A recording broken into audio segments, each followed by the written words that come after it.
initiated by my team and will be largely implemented by the incoming administration. That's why I told my team to keep the incoming administration fully informed, because that's how it should be, working together as Americans.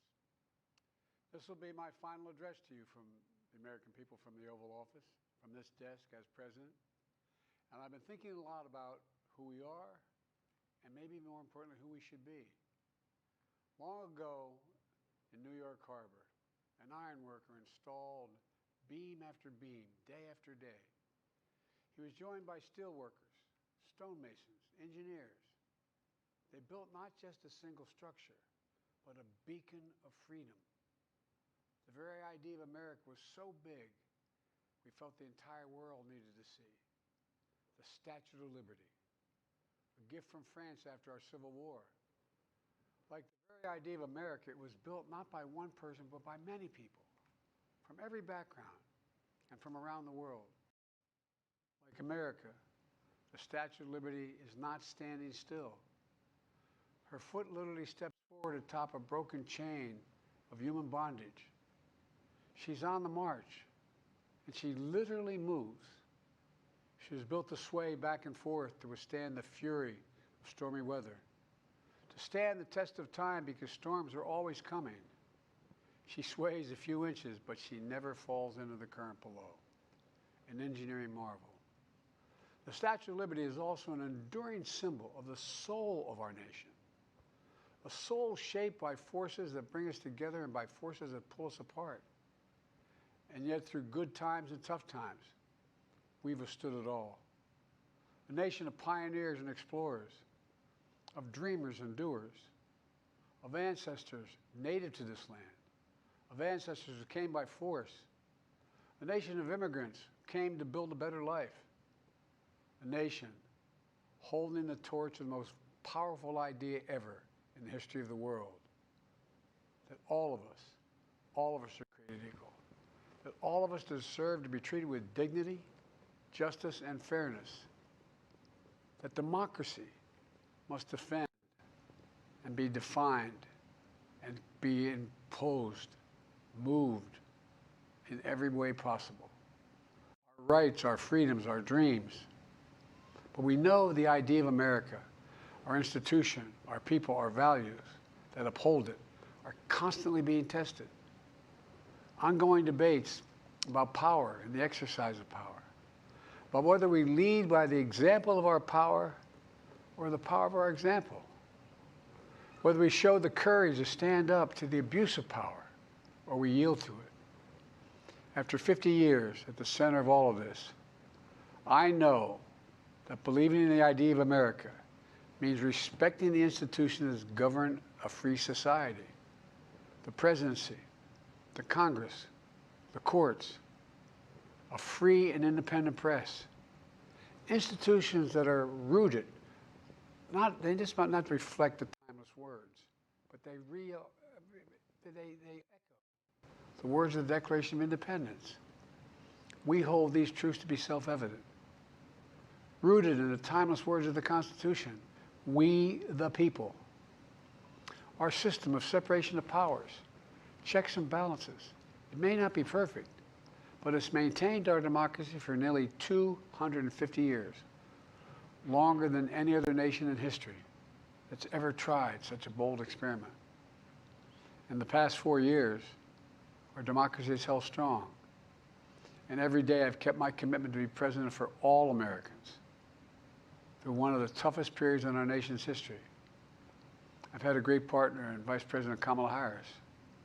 It's been the honor of my life to see the resilience of essential workers getting us through a once-in-a-century pandemic, the heroism of service members and first responders keeping us safe, the determination of advocates standing up for our rights and our freedoms instead of losing their jobs to an economic crisis that we inherited. Millions of Americans now have the dignity of work. Millions of entrepreneurs and companies creating new businesses and industries, hiring American workers, using American products. And together, we've launched a new era of American possibilities. one of the greatest modernizations of infrastructure in our entire history, from new roads, bridges, clean water, affordable high-speed internet for every American. We invented the semiconductor, smaller than the tip of my little finger, and now is bringing those chip factories and those jobs back to America where they belong, creating thousands of jobs. Finally, giving Medicare the power to negotiate lower prescription drug prices for millions of seniors. And finally, doing something to protect our children and our families by passing the most significant gun safety law in 30 years and bringing violent crime to a 50-year low, meeting our sacred obligation to over 1 million veterans so far who are exposed to toxic materials, and to their families, providing medical care and education benefits and more for their families. You know, it will take time to feel the full impact of all we've done together. But the seeds are planted, and they'll grow and they'll bloom for decades to come. At home, we've created nearly 17 million new jobs, more than any other single administration, a single term. More people have health care than ever before. And overseas, we've strengthened NATO. Ukraine is still free. And we pulled ahead of our competition with China, and so much more. I'm so proud of how much we've accomplished together for the American people. And I wish the incoming administration success, because I want America to succeed. That's why I've held my duty to ensure a peaceful and orderly transition of power, to ensure we lead by the power of our example. I have no doubt that America is in a position to continue to succeed. That's why my farewell address tonight, I want to warn the country of some things that give me great concern. This is a dangerous and that's the dangerous concentration of power in the hands of a very few ultra-wealthy people. And the dangerous consequences if their abuse of power is left unchecked. Today, an oligarchy is taking shape in America of extreme wealth, power, and influence that literally threatens our entire democracy, our basic rights and freedoms, and a fair shot for everyone to get ahead. We see the consequences all across America, and we've seen it before, more than a century ago. But the American people stood up to the robber barons back then and busted the trusts. They didn't punish the wealthy. They just made the wealthy play by the rules everybody else had to. Workers want rights to earn their fair share. You know, they were dealt into the deal, and it helped put us on a path to building the largest middle class and the most prosperous century any nation in the world has ever seen. And we've got to do that again. In the last 4 years, that is exactly what we've done. People should be able to make as much as they can, but play by the same rules, pay their fair share of taxes. So much is at stake. Right now, the existential threat of climate change has never been clearer. Just look across the country, from California to North Carolina. That's why I signed the most significant climate and clean energy law ever in the history of the world, and the rest of the world is trying to model it now. It's working, creating jobs and industries of the future. Now, we've proven we don't have to choose between protecting the environment and growing the economy. We're doing both. The powerful forces want to wield their unchecked influence to eliminate the steps we've taken to tackle the climate crisis, to serve their own interest for power and profit. We must not be bullied into sacrificing the future of our children and our grandchildren. We must keep pushing forward and push faster. There's no time to waste. It's also clear that American leadership in technology is an unparalleled source of innovation that can transform lives. We see the same dangers of the concentration of technology, power, and wealth. You know, his farewell address, President Eisenhower spoke of the dangers of the military-industrial complex. He warned us then about, and I quote, the potential for the disastrous rise of misplaced power, end of quote. 6 decades later, I'm equally concerned about the potential rise of a tech industrial complex that could pose real dangers for our country as well. Americans are being buried under an avalanche of misinformation and disinformation, enabling the abuse of power. The free press is crumbling. Editors are disappearing. Social media is giving up on fact-checking.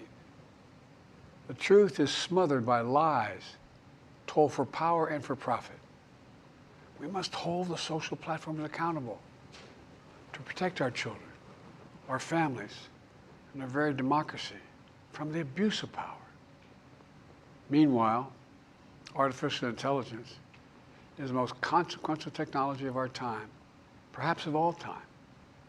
Nothing offers more profound possibilities and risks for our economy and our security, our society, for humanity. Artificial intelligence even has the potential to help us answer my call to end cancer as we know it. But unless safeguards are in place, AI could spawn new threats to our rights, our way of life, to our privacy, how we work, and how we protect our nation. We must make sure AI is safe and trustworthy and good for all humankind. In the age of AI, it's more important than ever that the people must govern. And as the land of liberty, America, not China, must lead the world in the development of AI. You know, in the years ahead, it's going to be up to the president, the presidency, the Congress, the courts, the free press, and the American people to confront these powerful forces. We must reform the tax code, not by giving the biggest tax cuts to billionaires, but by making them begin to pay their fair share. We need to get dark money. That's that hidden funding behind too many campaigns contributions. We need to get it out of our politics. We need to enact an 18-year time and term, for the strongest ethics reforms for our Supreme Court. We need to ban members of Congress from trading stock while they're in the Congress. We need to amend the Constitution to make clear that no president is immune from crimes that he or she commits while in office. The president's power is not limited. It's not absolute, and it shouldn't be. And in a democracy, there's another danger to the concentration of power and wealth. It erodes a sense of unity and common purpose. It causes distrust and division. Participating in our democracy becomes exhausting and even disillusioning. And people don't feel like they have a fair shot. We have to stay engaged in the process. I know it's frustrating. A fair shot is what makes America, America. Everyone's entitled to a fair shot. Not a guarantee, but just a fair shot. An even playing field. Going as far as your hard work and talent can take you. We can never lose that essential truth, remain who we are. I've always believed, and I've told other world leaders, America can be defined by one word: possibilities. Only in America do we believe anything is possible. Like a kid with a stutter from modest beginnings in Scranton, Pennsylvania, and Claremont, Delaware, sitting behind this desk in the Oval Office as President of the United States. That's the magic of America. It's all around us. Upstairs in the residence of the White House, I've walked by a painting of the Statue of Liberty I don't know how many times. In the painting, there are several workers climbing on the outstretched arm of the statue that holds the torch. It reminds me every day I pass it of the story and soul of our nation and the power of the American people. There's a story of a veteran. This is a veteran, the son of an immigrant, whose job was to climb that torch and polish the amber panes so rays of light could reach out as far as possible. He was known as the keeper of the flame. He once said of the Statue of Liberty, quote, speaks a silent universal language, one of hope that anyone who seeks and speaks freedom can understand. Yes, We sway back and forth to withstand the fury of the storm, to stand the test of time. A constant struggle, a short distance between peril and possibility. But what I believe is the America of our dreams is always closer than we think. And it's up to us to make our dreams come true. Let me close by stating my gratitude to so many people, to the members of my administration, as well as public service and first responders across the country and around the world. Thank you for stepping up to serve. To our service members and your families, it's been the highest honor of my life to lead you as Commander-in-Chief. And of course to Kamala and our incredible partner, the historic Vice President. She and Doug have become like family, and to me, family's everything. My deepest appreciation to our amazing First Lady who's with me in the Oval today, for our entire family. You're the love of my life and the lives of my love. My eternal thanks to you, the American people. After 50 years of public service, I give you my word. I still believe in the idea for which this nation stands. A nation where the strength of our institutions and the character of our people matter and must endure. Now it's your turn to stand guard. May you all be the keeper of the flame. May you keep the faith. I love America. You love it too. God bless you all, and may God protect our troops. Thank you for this great honor.